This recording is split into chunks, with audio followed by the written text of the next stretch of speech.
তো কিচ্ছুই নাই এই ফানিটা ছাড়া। মানে আব্বার এলো ইফতারিটা কিদ্দা করবো। কিরে ফুত এমনি চুপ করে বইলে সুতকে লাগিয়া। আব্বা আজানের তোর কিছুক্ষণ সময় বাকি আছে, এটা লেগা বয়ে রইছি। বুঝছি।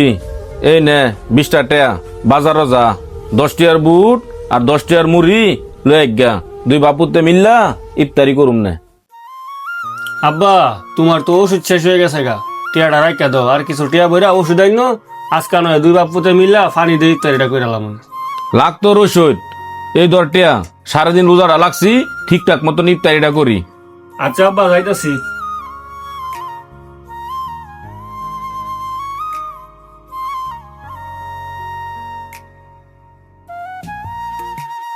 কিরে ফুত তুই খাইলা তাই করছ, মুড়ি আর বুট খো। আব্বা তুমি সুস্থ থাকলোই আমরা প্রতিদিন ইফতারি করতাম। এই লো তোমার ওষুধরা, এই ওষুধটা শেষ হয়ে গেছিল গা। তুই ওষুধ আনতে কে লাগা সারা